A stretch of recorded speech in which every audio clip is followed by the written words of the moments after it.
अस्सलाम वालेकुम दोस्तों ड्रामा सीरियल तुम बिन कैसे जिए अपने इख्तिताम को पहुंचा। आखिरी किस्त में हमने देखा कि माही ने ज़ारा के सामने अपने गुनाहों का एतराफ़ कर लिया। इसने ज़ारा को बताया कि इसने ये सब कुछ माहीन से बदला लेने के लिए किया था, क्योंकि जब सर आलम अपने बेटे का रिश्ता माही के लिए लाए थे तो माहीन ने हसद की आग में जलकर सर आलम को माही की पहली शादी के बारे में बता दिया था और माही का रिश्ता सर आलम के बेटे से होते होते रह गया था। माही ने इसी बात का बदला लेने के लिए ज़ारा को जानबूझकर धक्का दिया था, जिसकी वजह से अदील और ज़ारा का बच्चा दुनिया में आने से पहले ही ख़त्म हो गया।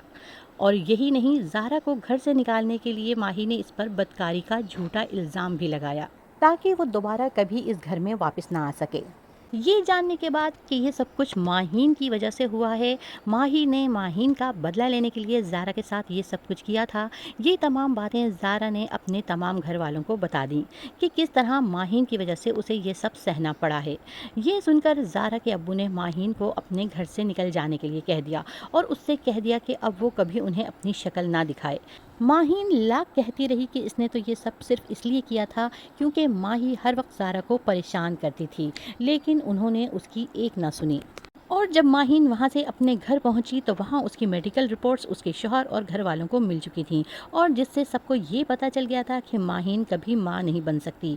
ये जानने के बाद माहीन की सास और उसका शौहर बहुत ज़्यादा गुस्से में थे कि माहीन ने उनसे ये बात छुपाई, और इसके शौहर और उसकी सास ने उसे कहा कि अब तुम यहाँ से चली जाओ और आइंदा हमें अपनी शक्ल भी ना दिखाना। दोस्तों, खुदा की लाठी बेआवाज़ है। कोई किसी के साथ बुराई करके ये समझे कि उसने अपना इंतकाम ले लिया है, मगर अल्लाह ताला के काम ही अलग हैं।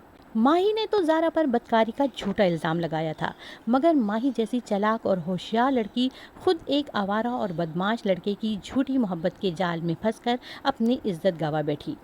और जब उसका ये तमाम राज खुला तो उसका बाप ये सदमा बर्दाश्त न कर सका और दुनिया ही छोड़कर चला गया। इस तरह माही को अपने किए की सज़ा मिल गई। बाकी रह गया अदनान, जो कि गुनाहगार होने के बावजूद आखिरी किस्त तक सबकी नज़रों में अच्छा बना हुआ है, और उसकी असलियत उस वक्त खुल गई जब वो ज़ारा को अकेला देखकर उसके कमरे में जाता है और ज़ारा के साथ दोबारा बदतमीज़ी करने की कोशिश करता है। बातों बातों में वो ज़ारा और साद की बेगुनाही और अपनी बीवी के कत्ल का एतराफ़ कर लेता है, और ये तमाम बातें अली सुन लेता है और गुस्से से पागल हो जाता है और अदनान को गिरेबान से पकड़कर तमाम घर वालों के सामने ले जाता है और उनको अदनान की तमाम हरकतें बताता है। अदनान की असलियत सामने आने के बाद ज़ारा के वालिद अदनान को पुलिस के हवाले कर देते हैं और ज़ारा और साद से अपने सलूक की माफ़ी मांगते हैं। इस तरह ज़ारा पर लगे तमाम इल्ज़ामात साफ हो जाते हैं। दूसरी तरफ ज़ैनी अपनी बेवकूफ़ी पर बहुत रोती है कि उसने क्यों ज़ारा और साद की बातों का यकीन नहीं किया और अपनी मोहब्बत को खो दिया। और अब साद, जो पूरी तरह ज़ारा से मोहब्बत करने लगा है, ज़ैनी से कह देता है कि मैं तुमसे मोहब्बत नहीं करता, अब मैं ज़ारा के साथ ही रहना चाहता हूँ। और ज़ैनी ज़ारा और साद के दरमियान से हट जाती है और ज़ारा से कहती है कि तुम अदील को तो खो चुकी हो, मगर अब साद की मोहब्बत को मत खोना, साद के पास वापस चली जाओ। और मोहब्बत तो ज़ारा भी साद से करने लगी है, इसलिए वो साद के पास वापस चली जाती है, जहाँ ज़िंदगी की तमाम खुशियाँ बाहें खोले उसकी मुंतज़िर हैं। दोस्तों, वीडियो को लाइक करके चैनल को सब्सक्राइब करना मत भूलिएगा।